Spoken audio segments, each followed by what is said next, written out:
बिस्मिल्लाहिर्रहमानिर्रहीम। अस्सलाम वालेकुम नाज़रीन, आपका मेज़बान अली हुसैन जी। दो तीन एंटरिंग डेवलपमेंट हैं जिनके ऊपर बात करनी है। एक तो आज़म सवाती साहब ने कुरान पे हलफ दिया है और बताया है कि मैंने किन के कहने पर इमरान खान साहब का 22 अगस्त वाला जो जलसा है उसको इमरान खान साहब से जाके मिला और उसको मुलतवी करने की बात की। कौन लोग थे? दूसरा, उन्होंने अपनी सफाई दी है कि क्या मैं ISI से या उनके किसी नुमाइंदे से मिला हूँ, कौन लोग मेरे ऊपर बैठ के इल्ज़ाम लगा रहे हैं और किस तरीके से मुझे मेरी ही क़यादत ने अडयाला जेल में भेजा और मुझे कहा, सुबह सोए हुए उठाकर मुझे भेजा गया कि जनाब आप इमरान खान साहब से बात करें और कोई मुज़ाकरात की जानब जो है वो कदम आगे पेश रफ्त हो। ये सारी डिटेल में उन्होंने बात की है, उसके ऊपर मैं बात करता हूँ। इसके बाद लखपास में धरना जारी है अख्तर मेंगल साहब का, और इस धरने के ऊपर आगे एक कॉल दी जानी थी कोयटा की जानब के। आज की डेट में कोयटा को रवानगी थी। ये जो धरना है, ये जो लॉन्ग मार्च है, वहां पर अभी जारी है और रियासत तो पूरी अपनी मशीनरी जो है वो इस्तेमाल कर रही है। रोके हुए है, सड़कें बंद पड़ी हैं, चक्का जैम है, पूरा बलूचिस्तान जो है वो पहले ही आग की दलदल में फंसा हुआ है। अब बिल्कुल हर तरफ बंदिश नजर आ रही है, सड़कें बंद कर दी गई हैं, खंदकें खोद दी गई हैं, कंटेनर स्थान बना दिया गया है। और दूसरी जो बड़ी अहम तरीन चीज सामने आ रही है वो ये है कि अगर जो अख्तर मेंगल साहब हैं उन्होंने कोयटा की जानब लॉन्ग मार्च किया तो फिर उसका जो नतीजा वो ये होगा कि अख्तर मेंगल साहब को अरेस्ट कर लिया जाएगा। ये जो तर्जमान बलूचिस्तान हुकूमत है, इन्होंने क्लियर कैटेगोरिकल मैसेज दिया है कि अगर आप कोयटा की जानब आए और कोयटा की गलियां और सड़कें और कोयटा शहर बंद करने की कोशिश की धरना देकर, फिर आपको NPO के तहत आपको भी अरेस्ट कर लिया जाएगा। ये धरना बेसिकली आपको पता है बलूचिस्तान की जो खवातीन हैं जिनको अरेस्ट किया गया, माएँ बहनें और महारंग बलोच खास करके, उनके लिए है और उनकी बाजियाबी के लिए, उनकी रिहाई के लिए एक किस्म का। मैं आपको इसकी डिटेल बताता हूं। सबसे पहले अख्तर मेंगल साहब जो इस टाइम लखपास पे मौजूद हैं, लखपास वो मकाम जिस जगह पर अख्तर मेंगल साहब ने धरना दिया, वहां पर उन्होंने बड़ा अहम खिताब किया है और एक अहम ऐलान किया। उन्होंने कहा है कि लॉन्ग मार्च रुकावटों की वजह से लखपास पर धरना जारी रहेगा। अब कोयटा की जानब शायद वो ना जाएं, लखपास पर ही धरना जारी रहेगा। आज से बलूचिस्तान के तमाम इजला में पार्टी कारकुनों का धरना शुरू होगा। जितने भी बलूचिस्तान के जिले हैं वहां पे एक नया छोटा धरना शुरू होने जा रहा है। जब तक हमें कोयटा की तरफ लॉन्ग मार्च करने नहीं देंगे, लखपास धरना बदस्तूर जारी रहेगा, चाहे ये 10 दिन जारी रहे, महीना जारी रहे या फिर 2 महीने जारी रहे। हमारे एक कारकुन को भी अगर नुकसान पहुंचाया गया तो जिम्मेदारी रियासती इदारों पर होगी और सूबाई हुकूमत जिम्मेदार होगी। हमारे कारकुन जिस जिस इलाके में फंस चुके हैं वो धरना देकर बैठ जाएं, वहां पर ही बैठ जाएं, जहां जहां पर जिधर जिधर वो फंसे हुए हैं, जिधर जिधर उनको समझ आ रही है कि हमें यहां से आगे नहीं जाने दिया जा रहा, वहां पर एक छोटा धरना देकर बैठ जाएं। आज से बलूचिस्तान भर में शटर डाउन और पहिया जैम हड़ताल होगी। अख्तर मेंगल का बड़ा एग्रेसिव किस्म का स्पीच है और उन्होंने धरने के शुरा से ये दी है। आगे उन्होंने एक और चीज क्लियर की है कि किसी हालत में पीछे नहीं हटेंगे, किसी हालत में। मैं आपको बता दूं, एक तरफ इनसे मुज़ाकरात करने की कोशिश की जा रही है और दूसरी तरफ इनको डराया जा रहा है, धमकाया जा रहा है कि जनाब हम आपको अरेस्ट कर लेंगे अख्तर मेंगल साहब। और जो शुरा हैं उनके रास्ते रोके जा रहे हैं, टनल जो है वो बंद कर दिए गए हैं। फिर जो धरना है उसका घेराव किया गया, पुलिस बड़ी जो तादाद है उसकी नफरी वहां पर मौजूद है। मस्तून में अस्पतालों में इमरजेंसी अलर्ट जारी किया हुआ है। कोयटा में सोना खान चौक पर शदीद किस्म की शेलिंग हो रही है। कोयटा में ही अख्तर मेंगल की जमात के रहनुमाओं को घेरे में रखा हुआ है, जबकि दूसरी तरफ देखने में ये आ रहा है कि मुज़ाकरात की जो टेबल है वो सजाई जा रही है, डेलीगेशन वहां पर पहुंचने शुरू हो रहे हैं। और लखपास धरने में जो उन्होंने खिताब किया है वो बहुत अहम है। साथ में अख्तर मेंगल साहब ने कहा है कि हमें कुचलने का फैसला कर लिया गया है मगर हम सर झुकाने वाले नहीं हैं, हम बलोच हैं। ये धरना हर सूरत जारी रहेगा और हम पूरे बलूचिस्तान को मजम्मत का मरकज बना देंगे। जिस तरह इसराइल ने फलस्तीन में मुहासरा किया है वैसा ही मुहासरा लखपास के आसपास किया गया है। खुदकुश धमाके से भी लोगों का हौसला नहीं टूटा, धरना जारी रहेगा। अब आप अंदाजा लगा लें कि जिस तरीके से अख्तर मेंगल साहब बिल्कुल क्लियर कट ऐलान करते हुए नजर आ रहे हैं। वो कह रहे हैं कि मैं कफन सर पर लाया हूं, शहीद होकर वापस जाऊंगा या फिर डॉक्टर महरंग बलोच रिहा होंगी और हम सब इकट्ठे घर जाएंगे। अख्तर मेंगल ने कोयटा की जानब एक मार्च करना था, आज उन्होंने ऐलान करना था, लेकिन जाहिर है उन्होंने देखा है कि सूरत हाल जो है बदस्तूर जो है वो बदलती हुई नजर आ रही है और रियासत अपनी जो है ताकत इस्तेमाल करने की तरफ जा रही है। जैसे उन्होंने फलस्तीन की मिसाल दी और इसराइल की मिसाल दी है, इसी तरीके से हमें भी घेर लिया गया है, हमें भी ये कुचलना चाहते हैं। कुचलने के लिए इनको 1 सेकंड लगना है, ये कुचल देंगे। ये जो लोग डी चौक इस्लामाबाद कैपिटल में गोलियां चला सकते हैं इतनी बड़े मजमे पे, तो ये वहां पर भी गोलियां चला सकते हैं। इनको गोली चलाने की आदत पड़ गई, इनके मुंह को खून लग चुका है, रियासत पाकिस्तान के मुंह को खून लग चुका है।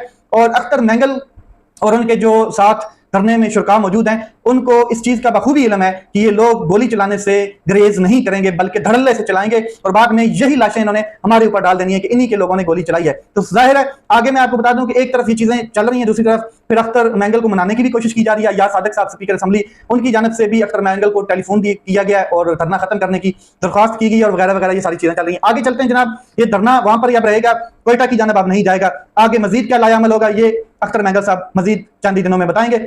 आजम सवाती ने बड़ी अनाउंसमेंट की है, एक वीडियो रिकॉर्ड करवाई है उन्होंने और उस वीडियो में उन्होंने कुरान पाक की चंद सूरत बकरा की आयत पढ़ी है। फिर उन्होंने एक आयत पढ़ी जिसमें कहा गया कि अल्लाह ताला झूठों पर लानत भेजता है। तो उन्होंने कहा कि जो मेरे खिलाफ एक कैंपेन चलाई जा रही है, चाहे वो बाहर बैठे लोग हैं ओवरसीज, चाहे वो कोई मीडिया पर्सन हैं, चाहे वो वीलॉगर्स हैं, यूट्यूबर्स हैं, तो उनके लिए ये मेरी वीडियो है। मैं आपको सच बताना चाहता हूं कि हकीकत क्या है। वो कहते हैं कि 22 अगस्त का जो जलसा है, आजम सवाती साहब ने कहा कि अली अमीन गंडापुर, शिबली फरवाज और उमर अयूब के कहने पर मैं इमरान खान साहब के साथ मुलाकात के लिए गया और बाद में ये जलसा मुलतवी किया था। आजम सवाती ने कहा कि ISI यानी कि इंटेलिजेंस के किसी बंदे से मैंने मुलाकात नहीं की। क़यादत अब तक झूठ बोल रही थी, क़यादत अब तक झूठ बोल रही थी कि मैंने किसी इंटेलिजेंस के शख्स के साथ मुलाकात की है। ये आजम सवाती साहब जो है वो कुरान पर हाथ रखकर अपना इंकिशाफ करते हुए नजर आ रहे हैं। अब ये किस तरफ से खेल रहे हैं ये तो बाद में देखेंगे, इसके ऊपर चीजें आगे डिटेल में खुलकर सामने आएंगी। पार्टी का भी मौकफ आएगा और सियासी पार्लिमानी कमेटी के भी मौकफ सामने आएंगे। बैरिस्टर गौर साहब अभी तक खामोश हैं, वो भी अपना सामना रखेंगे, चेयरमैन है। और फिर उमर अयूब साहब और ये जो अली अमीन गंडापुर साहब हैं जिनका नाम दिया गया, शिबली फराज साहब, ये सारा बताएंगे। 22 अगस्त को किसी इदारे के फर्द से कोई बात नहीं हुई, एक चीज। दूसरा उन्होंने कहा कि मुझे अडयाला जेल अली अमीन गंडापुर, उमर अयूब और शिबली फराज ने भेजा था। तीसरा उन्होंने कहा कि मुझे कहा गया कि खून खराबे का खर्चा है, आपने बैरिस्टर गौर के साथ अडयाला जेल जाना है। ये वो रात है जिस रात के सुबह 7 बजे के करीब, आपको याद होगा, सुबह 7 बजे के करीब जब पिंडी के साथ जाके लगा जुलूस पाकिस्तान तहरीक इंसाफ का, तो आजम सवाती और बैरिस्टर गौर जाके अडयाला जेल के दरवाजे खुले और अंदर चले गए इमरान खान साहब से मिलने। ये उस बात की वो तस्दीक करते हुए नजर आ रहे हैं कि क्या असल में हुआ था। मैं पार्टी की आदत के कहने पर 22 अगस्त को बानी चेयरमैन से मिला, यानी कि इमरान खान साहब से, और जलसा जो मुलतवी करने का कहा। आजम सवाती ने इसके ऊपर कुरान का हलफ दिया है। मैंने आर्मी चीफ यानी कि आसिम मुनीर के उस्ताद और करीबी साथी से मुआवनत की कोशिश की। मैंने डॉक्टर आरफ अलवी के जरिए बातचीत करने की कोशिश की और जो एक एंकर हैं उनका उन्होंने नाम नहीं बताया, उनके जरिए भी मैंने राब्ते बहाल करने की कोशिश की, लेकिन तमाम कोशिशों के बावजूद बातचीत के दरवाजे नहीं खोले गए। आजम सवाती साहब ये कहते हुए नजर आ रहे हैं। साथ में उन्होंने कहा कि इमरान खान ने मुझे मुज़ाकरात करने की इजाजत दी क्योंकि इन्हें मुझ पर एतमाद था। दिसंबर 2022 में जो भी हुआ, पाकिस्तान तहरीक इंसाफ के चेयरमैन इमरान खान ने आर्मी चीफ से मुज़ाकरात का टास्क मुझे दिया था। बात समझ आ रही है? तमाम कोशिशों के बावजूद बातचीत के दरवाजे नहीं खुले गए। यानी कि उनका कहने का मतलब यह है कि इमरान खान साहब ने मुझे जो एस्टैब्लिशमेंट है, जो आर्मी चीफ हैं या जो आर्मी क़यादत है, उनसे बातचीत के लिए कहा, मुझे मुज़ाकरात का टास्क दिया गया, ये वो बात कर रहे हैं। साथ में वो कह रहे हैं कि साबिक वजीर, वफाकी वजीर और रहनुमा PTI आजम सवाती जो हैं उनके और इनकी शफात हैं, वो कहते हैं कि जो वीलॉगर्स हैं वो झूठ फैला रहे हैं, ये इल्जाम है और झूठों पर अल्लाह की लानत है। अब आगे चलते हैं, तो इसी को मैं थोड़ा सा टो करता हूं। आजम सवाती साहब जो बात कर रहे हैं वो किसी और साइड पे रखें तो सामने आ जाती है अली अमीन गंडापुर साहब की बात। अली अमीन गंडापुर साहब हैं, वो फौज से मुज़ाकरात करने की जो बात है उसको तस्लीम करते हैं। उन्होंने कहा है कि मैं ये तस्लीम करता हूं कि फौज से मुज़ाकरात इमरान खान की मर्जी के बगैर कर रहा हूं। अली अमीन गंडापुर ने फौजी क़यादत से मुज़ाकरात की जो बात है उसको तस्लीम किया है कि जुनैद अकबर ने जवाब देते हुए साथ में कहा कि जो अवाम है उनको निकलना पड़ेगा और फिर ये छोड़ेंगे इमरान खान को। कभी अमेरिका से कोई मुज़ाकरात और के नाम पर कोई बात आ जाती है या कोई डेलीगेशन आ रहा है तो फिर इमरान खान साहब के हवाले से बातचीत होगी। कभी हमें ट्रक की बत्ती के पीछे लगा दिया जाता है, लेकिन असल में जुनैद अकबर साहब कह रहे हैं कि ये होना कब भी है जब अवाम निकलेगी, और जब अवाम निकलेगी फिर इमरान खान साहब बाहर निकलेंगे। यहाँ पर मैं आपको एक चीज और क्लियर करता हूँ, बता देता हूँ कि जो पाकिस्तान तहरीक इंसाफ है इसका शराजा बिखेरने में पाकिस्तान तहरीक इंसाफ के कुछ अंदर जो ब्लैक शीप्स हैं उनका बड़ा अहम किरदार है, और वो दिन ब दिन आपके सामने उनके सॉफ्टवेयर अपडेट होते हुए नजर आएंगे। ये आपके सामने, इसमें कोई शक नहीं। अच्छा, मैं आपको बता दूं कि अली अमीन गंडापुर साहब कहते हैं कि मैं अपने तौर पर मुज़ाकरात कर रहा हूं और मैं इनको वक्त दे रहा हूं। किनको? एस्टैब्लिशमेंट को, किनको? ताकतवर को। क्योंकि मैं इदारों की बदनामी नहीं चाहता, लेकिन अगर उन्होंने धोखा देना चाहा तो फिर मैं इनको एक्सपोज करूंगा, पाकिस्तान के पूरे लोगों को बताऊंगा कि मैं ये किस तरीके से इन्होंने धोखा दिया है। और पाकिस्तान के हवाले से उन्होंने बात की है कि अपनी अपने मफादात को पीछे रख के पाकिस्तान के बारे में सोचा जाए। तो साथ में वो कहते हैं कि इमरान खान जो है उन्होंने मना किया है, लेकिन इनसे मुज़ाकरात मैं अपने तौर पे कर रहा हूं, इनसे मुज़ाकरात ना करो, ये धोखा देते हैं। इमरान खान साहब ने मना किया, लेकिन मैंने खान को कहा कि मुझे ये जंग इनके साथ लड़ने दें। ये अली अमीन गंडापुर साहब कह रहे हैं। अब एक तरफ आजम सवाती साहब की स्टेटमेंट, आजम सवाती साहब कह रहे हैं कि मुझे इमरान खान साहब ने कहा कि मुझे इमरान खान साहब ने कहा कि आप आर्मी चीफ के साथ एंगेज करें, आप मुज़ाकरात की टेबल सजाएं। दूसरी तरफ जो अली मीन गंडापुर साहब हैं वो कह रहे हैं कि मैं अपने तौर पे ये मुज़ाकरात की टेबल सजा रहा हूं और अगर इन्होंने हमें धोखा दिया तो फिर मैं इनको एक्सपोज करूंगा। किसको भाई आप एक्सपोज करने जा रहे हैं? आपकी कुर्सी बड़ी मुश्किल से बचनी है अगर आप एक्सपोज करेंगे। आपको नहीं पता है पाकिस्तान में एस्टैब्लिशमेंट एक हकीकत है और ये आपको इस बात का जल्द ही इल्म हो जाएगा। फिर भी अली मीन गंडापुर साहब जो हैं उनकी क्या फहम फरासत इतनी ज्यादा खान साहब से ज्यादा है कि खान साहब ये कह रहे हैं कि इनसे कोई एंगेजमेंट नहीं होगी, इनसे कोई डील नहीं होगी, इनसे कोई बातचीत नहीं होगी, इनके साथ किसी किस्म की कोई बात नहीं होगी और जनाब जो है वो लगे पड़े हैं इमरान खान साहब से बात किए बगैर, इमरान खान साहब को जो एतमाद में लिए बगैर।